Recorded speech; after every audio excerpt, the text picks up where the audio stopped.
तो गाइस एक नोटिफिकेशन आई थी नंबर 1 1 जैन 21 को जीएसटी में। ये नोटिफिकेशन आपको मेरे टेलीग्राम में मिल जाएगी।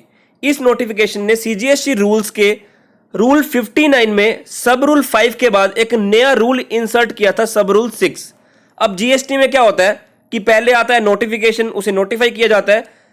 अब उस नोटिफिकेशन की तब तक कोई वैल्यू नहीं है जब तक वो पोर्टल पर इंप्लीमेंट नहीं हो जाए।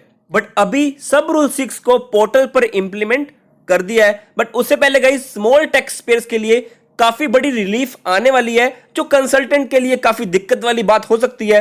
वीडियो नहीं देखी है तो वीडियो आई बटन पे लग जाएगी। अब इस सब रूल में क्या लिखा था कि अगर आप मंथली टैक्स पेयर हो, मंथली फाइलर्स हो, आपने जीएसटीआर 3B पिछले 2 मंथ की फाइल नहीं की तो अब आप जीएसटीआर 1 फाइल नहीं कर पाओगे। बिकॉज अब पोर्टल पर इन्होंने चेक लगा दिया है कि अगर कोई 3B फाइल नहीं करेगा ना तो वो 1B फाइल नहीं कर पाएगा। मतलब आप 1 में डिटेल सेव तो कर सकते हो, डिटेल सेव तो कर पाओगे, बट आप उसे सबमिट करने लगोगे ना तो आपको एक एरर आ जाएगा। मैं आपको अभी दिखाऊंगा भी कौन से मंथ के लिए बात कर रहे हैं, वो भी हम रीड करेंगे। ऐसे अगर आप क्वार्टरली फाइलर्स हो, आपने पिछले क्वार्टर की 3B को फाइल नहीं किया तो उस केस में आप 1B फाइल नहीं कर पाओगे। A registered person required to furnish return for every quarter under the proviso to subsection 1 of section 39 shall not be allowed।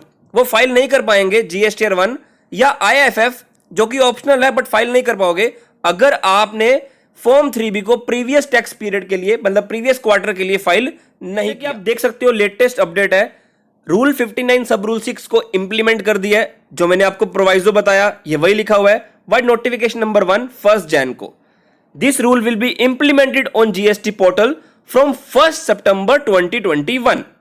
कि 1 सितंबर के बाद से ये रूल इंप्लीमेंट कर दिया गया है। On implementation of the said rule, the system will check that whether before the filing of 1 या IFF of a tax period the following has been filed or not। मतलब कि GSTR 3B for the previous 2 monthly tax period, अगर आप monthly filer हो तो पिछले 2 महीने की क्या आपने 3B फाइल की है। अगर आपने फाइल नहीं की होगी तो अगले मंथ में 1 सितंबर के बाद आप जब 1 फाइल करने लगोगे तो आप 1 के लिए फिगर्स तो सेव कर सकते हो, बट आप उसे फाइल नहीं कर पाओगे। और अगर आप क्वार्टरली फाइलर्स हो तो प्रीवियस क्वार्टर का क्वार्टरली फाइलर के केस में अगर आपने 3B को फाइल नहीं किया तो सिस्टम आपको 1 या IFF फाइल नहीं करने देगा। This check will operate on clicking the submit button of GSTR 1।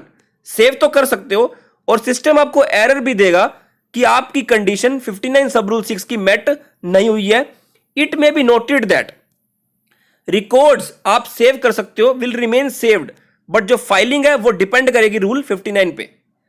Implementation of rule 59 सब rule 6 on the GST portal completely automated है। जैसे कि आपको पता है ई वे बिल आपका जब ब्लॉक हो जाता है तो जब आप रिटर्न्स फाइल कर देते हो तो आप ऑनलाइन एक एप्लीकेशन फाइल करते हो।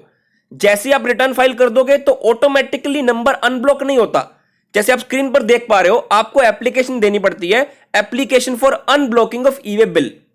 तो आपको ये फॉलो करने पड़ते हैं स्टेप, उसके बाद आपका ई वे बिल हो जाता है अनब्लॉक। बट अगर मैं इस रूल की बात कर रहा हूं कि जैसे ही आपने 3B फाइल कर दी कि सिस्टम आपको अलाउ करे 1 को फाइल करने के लिए, इसके लिए अभी कोई एप्लीकेशन नहीं आई है।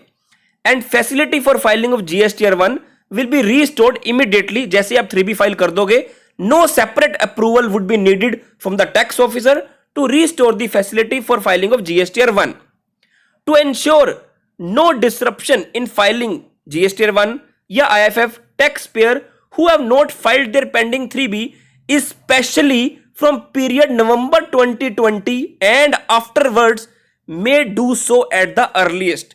इसका मतलब समझो, इन्होंने क्या लिखा है कि अगर आप चाहते हो कि 1 या IFF में फाइलिंग में आपको कोई प्रॉब्लम ना आए तो आप इंश्योर कर लो कि जो 3B है ना, पेंडिंग 3B है, नवंबर 2020 ऑनवर्ड्स आप उसको फाइल कर लो। मतलब नवंबर 2020 ऑनवर्ड्स के लिए ये 3B देख रहे हैं। अगर कुछ पेंडिंग होगी नवंबर 2020 ऑनवर्ड्स तो ये रूल एप्लीकेबल हो जाएगा 1 सितंबर 21 के बाद और आप जीएसटी 1 फाइल नहीं कर पाओगे। बट ऑब्वियसली बात है जिनके नंबर कैंसिल हो चुके होंगे उनको तो तभी बेनिफिट मिलेगा जब वो रिवोकेशन एप्लीकेशन फाइल करेंगे और तब जाके उनको एमनेस्टी स्कीम का बेनिफिट मिलेगा और तब जाके उनके ऊपर ये रूल एप्लीकेबल होगा। सो आई बिलीव आपके लिए वीडियो काफी रेलेवेंट होगी। वीडियो में कुछ पूछ रहे तो लाइक शेयर कमेंट कर देना। Till then good bye.